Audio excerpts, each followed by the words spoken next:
Hey everybody, what's up y'all? Welcome back to the channel. I'm Tammy. Let's talk Love and Marriage Detroit. This is episode 2, Pour the Wine and the Drama. If you are brand new to the channel or just a returning viewer that is not yet subscribed, I hope this is the video that changes your mind, all right? Let's talk about this, y'all. Do y'all feel like this show is like satire? I almost feel like this show is satire. And I think it's because I refuse to believe that Anthony is really this way. I can believe Brandon is his liar, okay? But I refuse to believe that Anthony is really this involved in these people's business like this. Let's talk about this, all right? So the episode picks back up right where the last one left off, where, remember, they were at the lavender farm for Brandon and Christina's anniversary. And Kobe just kind of outed Brandon for having a new female artist that he signed. So Russell is blaming Kobe for bringing it up, telling her that, she needs to keep her mouth shut. Why would you bring it up? Blah, blah, blah. Anthony then tells Russell that he needs to learn to keep his mouth shut. Couples are going to pillow talk. Okay, that's just what's going to happen. Couples are going to pillow talk. Men are going to pillow talk with their wives. Women are going to pillow talk with their husbands. That's just how that is.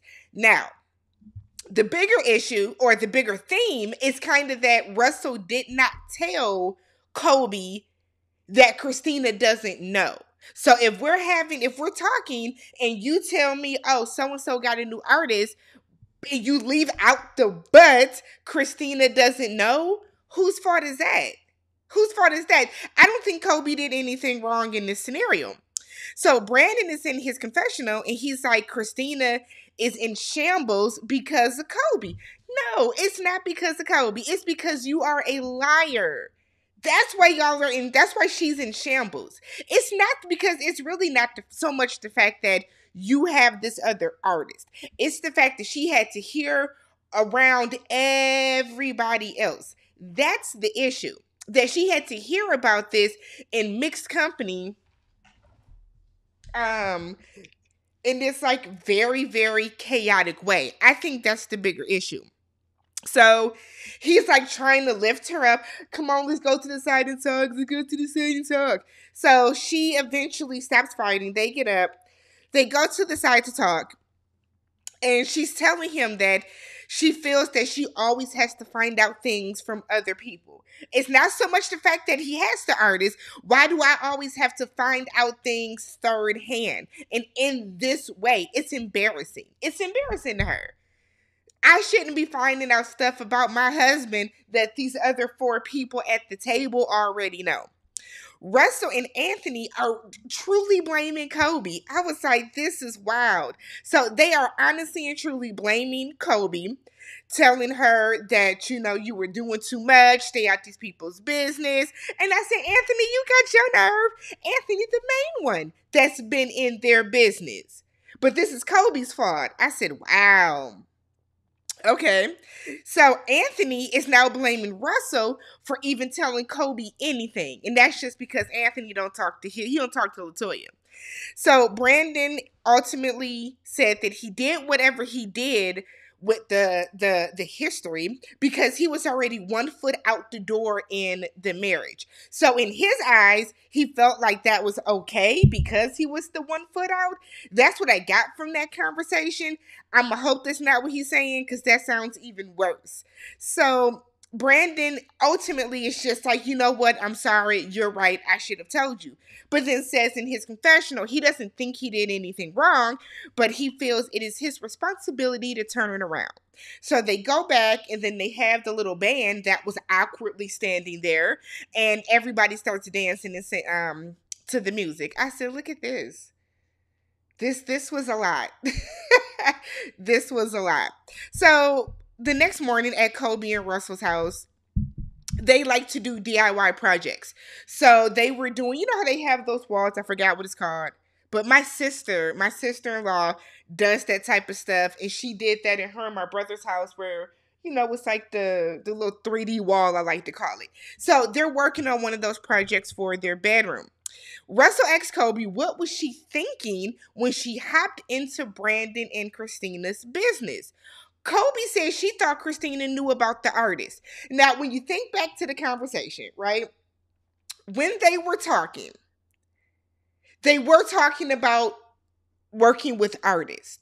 They were talking about that. So Kobe's question wasn't left field, because if the conversation is, I don't want my husband out in the clubs talking about, talking to women, doing all this kind of stuff, but then we're talking about this, but in my mind I'm thinking, but you got an artist, so where'd you find that artist? I feel like that's where Kobe was going.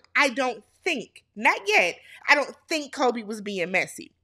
So Russell wants her to stay out of people's business altogether. Altogether. So then Kobe gets very and I'm only saying because that's the vibe she was giving. And she's like, so I like to talk to people. Should I not ask people what they do for a living? Girl, you know what he meant. He said that this is what she does to get under his skin. So he's kind of ignoring her to like diffuse the situation. He doesn't want to have an argument. Russell changes the subject by telling her that he is changing his career to be an ordained minister. That is fine. If the Lord has truly called on you to do that, no judgment here, right? That's fine. If that's what you are called to do, that's what you were called to do. Kobe, on the other hand, feels a way about this because Russell is like, I started school 2 weeks ago. I already talked to your dad. Your dad is going to be my mentor. And she's frustrated because she grew up as a preacher's kid.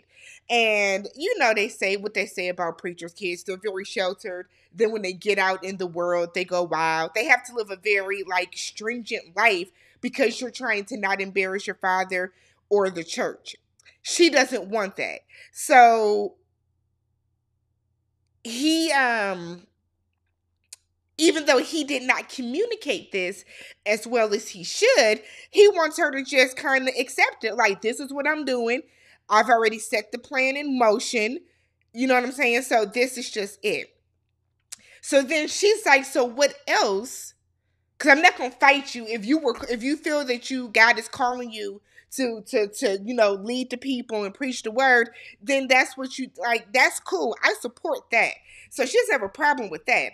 So she then tells him what else, or asks him, what else do you need to tell me? Let's just get everything out there right now.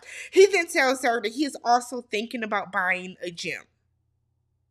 So she gets mad and she's like, so all the times that you was laying in bed scrolling on your phone, blah, blah, blah, you would have never brought this up if I didn't bring it up right now. And I feel like that is a very, very true statement. I do. I was on her side with this. You are bringing this up now because I asked you. You didn't willingly invite me to this conversation, or you didn't willingly, give up this information. His thing is, no, I'm inviting you to the conversation now. But it's not like you're getting her opinion. It's basically in your mind, I think I want to buy a gym. I'm going to start making the next steps towards that. So she's frustrated. He tells her she's being disrespectful because of her tone. I didn't think she had a tone, personally. I didn't think she had a tone. Was her voice going up a couple octaves? Sure. But I didn't think she had a tone about herself whatsoever. So I was like, my notes say, is this real? Because this conversation seems so out of left field. Like, he was antagonizing and gaslighting the mess out of her for absolutely no reason. So he just kept saying, are you done? You're being disrespectful. You're being disrespectful. This is how the words, just very condescending. So he said in his confessional that it is Kobe's job to help him and support his vision. The gaslighting and the manipulation is wild. A whole nother level. I think these three men might be worse than Marceau, Martel, and Maurice. They might be. So he ends it with her. The scene ends with him asking her to give me a kiss. Give me a kiss. You're not going to kiss your husband? Because the word says. I said, don't do that. Don't do that. Don't, because what I hate about people, and I am a Christian and I do go to church, I am baptized, I am confirmed. But what I do hate is when people use the Bible to throw stuff at you. I can spit out Bible verses as well, right? There are men in my family. My uncle preaches. His brother preaches. My other cousin is a deacon. Like, you know what I'm saying? So, like, I can spit out Bible verses to match a situation as well, but it doesn't seem genuine the way that some people do it. Don't just think in your mind of what Bible verses I can use to spit out when I want to prove a point to get my way about something. So, ooh, what a mess. What a mess. That's why I said this show feels like satire. Like, these can't be real people. Back at Latoya and Anthony's house, excuse me, before that, at Christina and Brandon's penthouse, they just moved into the penthouse. It's their first night there. She too wakes up and has this scene where I just need to get a little Jesus in me, and it seemed very forced. Did not seem natural. Do I think that this woman is not a Christian? No. Do I think that she's not in tune with the word? Absolutely not. But the way that this scene was set up was performative. It was performative. Okay. So they're talking about the night before at the anniversary, and Brandon tells Christina that Kobe was on one. Was she? She asked the question. He So Christina is like, you know what? I'm going to support you because you have signed this person. Can I meet her? Brandon does not want her to meet her. He's like, I have 90. You haven't met 90% or so of my other artists. I said, ooh, the red flags are wild. The red flags are wild. And it's not even the fact that I think that Brandon likes this girl. We haven't seen anything to say that he's like wanting to get with this new artist, but the way that he's moving is looking very red flaggish, my guy. So Brandon feels that Kobe is the sole problem, and she had this mean girl look on her face like she was, happy that she spilled some tea. And Christina said that she honestly does not think Kobe was being malicious. I don't either. I still don't. I just don't think that Kobe was being overly malicious in that. The conversation was about their situation, and it was about Brandon meeting artists in the club or going to the club to network to find new artists. So they were talking about artists. I don't think it was malicious at all. Brandon has said that Kobe is swagger jacking her and thinks that she is doing things to copy her. And Christina is like, no, Kobe is that's my girl. So I guess Christina was planning a sipping shop. Now, we know that they're both influencers, but apparently Christina was planning a sipping shop, and she told Kobe about it, and the next thing you know, Kobe is planning a sipping shop. It looks away. But we're going to reserve judgment for now. So we get to Latoya and Anthony's house, and they're cooking dinner, and they're talking about her upcoming wine tasting for Opulence. So she's asking him, did you invite the guys? And he was like, no, I only invited pretty women. I said, Anthony's very forced. Very, very forced. I was watching the Bell Perspective. What is her channel? The Bell Perspective TV, I think it is. BELLE. So look her up. But I was watching her recap, and she was saying how she feels that a lot of this that was in episode 1 was fake, was made up. And I feel like some of the stuff that Anthony is doing does seem like he's putting on, like he wants to be the villain almost of the show so that he gets that screen time. Nonetheless, they're talking about the anniversary dinner, and Anthony said that this is Russell's fault, not Kobe's, because Russell should have kept his mouth shut. He then says that he understands Brandon not telling Christina because he would have done the same thing. I said, would you really have? I guess. We then pan over to the guys, and Brandon is at a club. I said, look at this here. Brandon is at a club. So Brandon is at a club. His friend Bravo has like a little spot. So Brandon and the other guys are there to check it out. Brandon tells us in his confessional that he is elite in the city. Now I mean, my name holds weight. I'm that nigga is basically what he was saying. So because of that, he said that he has to go out and show his face. I said, "Do you?" Because I have never heard of you before this. Now, I'm not from Detroit, right? Not from Detroit. I've never actually been to Detroit. I'm across the lake in Wisconsin. But I have never heard of you prior to this, sir. So I don't know who lives in Detroit. Jay Lee, Jay Lee's Corner. Y'all go ask Jay Lee if that man's name really holds weight like that in the city, because this is wild. So they're in there and they're talking, and Russell comes in. Russell said he does not drink anymore.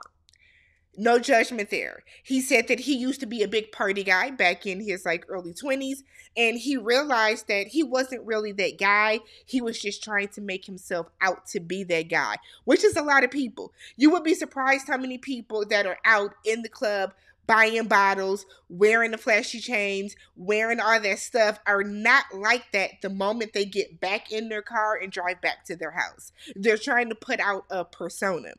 So he just doesn't drink anymore. But he apologizes to Brandon and said that Kobe felt bad. Kobe said that she felt bad for like ruining their evening, ruining the dinner, but she does not feel bad for what she said. So Russell didn't leave. He left that part out conveniently. So they're in there talking, and Bravo asks if Brandon has to get approval on who he signs. And the guys are all laughing about that. Lo and behold, Christina calls. Now, Brandon panics, and it's like, I didn't tell her I was out at the club. And it's like, look, y'all, let's talk about this club thing. You have a husband that works in the industry, right? And when you are in the industry, yeah, you do discover people at clubs and you network at clubs. But on the flip side of that, you going to the type of club that Brandon was at, you're not signing a person in there. You go if this club is having a talent showcase or open mic night or something like that, that's you finding and discovering somebody in the club. Not you just going to get in bottle service in VIP and kicking it with your guys. So they need to really like have a conversation and discuss what Christina means when she says, I don't want you in the club. Because if you're going to the club for a showcase or some type of event where you're going to see local artists or new upcoming artists or something, that's different than what you were just doing there. Nonetheless. So she calls, and he must have took too long to answer. And she's like, y'all must be somewhere with booty shaking. And he's like, nah, no, we're not. And Bravo was like, ain't no booty shaking in my club, as the girl behind him is throwing her ass, okay? Throwing it. So Brandon tells her that they're in church. And it's like, one, Christina's not dumb. I'm sure she hears the Boosie or Future or whoever's playing in the background. She's not dumb, but at the same time, why are you lying and saying in church of all places? So you could have just said at a restaurant. You could have said we're at a restaurant. So Christina's like, well, don't be too long because I'm kind of bored. Russell says in his confessional, if he's out and Kobe calls and says, I'm at home bored alone, that means that she wants to do something. And that's basically what Christina's message was. But Brandon's too silly to understand that. So Anthony then asks, what is the history that Christina keeps talking about? So, long story short, Brandon had an artist. They were going through some stuff in their marriage at the time. He felt that he was one foot out the door. Because of that, he was pillow talking and venting to his artist that he had grown close with about his marriage. Right? It wasn't anything physical, let him tell it. It was just an emotional whatever. Y'all know how Apple products work. If I open my laptop If I did not have my iMessage off, my text messages will fly up on my screen as well. I almost said Latoya. Christina was home one day, opened the laptop. I'm assuming they shared a laptop, or maybe she just opened it to use it for something. And all of the text message started to pop up with all the stuff that he was saying about her. But he said there was no infidelity. I'm sorry, but I don't believe that. I don't. I don't believe that at all. So then we get Kobe and Christina. They are out shopping. Kobe wants to buy Christina a gift because she did not get her an anniversary gift. So when Christina gets there, she apologizes to her for what happened at the dinner. Says she was not trying to be messy, but I said what I said, basically. So Christina said that the issue is that when he gets a new artist, he pours more into his artist than he does into his actual home life. And that's the issue for her. And that makes sense. He does not know how to have a good work-life balance. So Kobe then tells Christina, well, I mean, girl, your man lying mine is too, because Russell didn't tell me about divinity school. We then find out that Christina is a preacher's kid as well. I said, so they're the same person. They're like, Kobe, that is you in 10 years. Y'all are the same person. This scene made me mad. The scene made me mad. Is it gonna give very, single white female vibes after a while? Because Kobe is basically Christina, a younger version. Am I the only person that's not catching that? Influencer, preacher's kid, like what? Whatever. So the final scene is Latoya'S event. So they're tasting her wine. Looks like she has a white and a red. And she's explaining to them what the place is. So you can come in and buy wine, like the bottle. You can buy it by the glass. Like, it's kind of like a little wine bar, a whole little vibe. So Brandon said, oh, well, Russell won't be coming here. And Latoya's like, no, he can come just to get a glass of wine. Anthony is like, nah, Russell a wild boy. Remember, we was just talking about that the other night in the club. I said, nigga, what? What? So Brandon always gets the deer in headlights look on his face. And Latoya perks up and was like, you was at the club. So Bravo and Anthony immediately start lying for him. Immediately. No, we weren't at the club. It was a venue. Y'all were at the club. Brandon, quit lying to your wife. Stand on what you're doing. You're a grown-ass man. If you were at the club, let her know you were at the club. Because the more that you continue to lie is why she doesn't trust you being at the club. You can very well say we were taping the scene. Okay? I was there with Bravo, Russell, and Anthony. We were filming a scene. You could just say that, but all this lying shit is childish. So Anthony said, well, you got to let her know every time, you turn right or left. And Christina's friend, who was sitting there, the battery in her back got turned on. And she was like, why is it that you were so in their business? That's what I'm trying to figure out. Why are you so involved in their dealings? So Anthony tells her, I'm going to need you to stay in your lane. This my brother of 20 years and I love him. Calls her a little girl. Tells her don't play with me. We over here making businesses over here, buying buildings. I said, what? What? Then she was like, oh, you emotional. You might be on your cycle. That gets him over the moon. So he's like, you need to worry about who you keep in your circle, talking to Christina. So tells Christina, your friend is a bird. Don't hang out with birds. You just surround yourself with other women. A whole mess. He was so disrespectful to her. I kind of question why Latoya didn't say anything or anything, but the way that the way that Anthony talks to women is disgusting, and his wife needs to check that in. Don't let your husband be out here disrespecting women like that, but that's clearly how he talks to you at home, so maybe you think it's okay. Let me know what you guys thought about this episode, and I will catch you guys in the next one. Peace.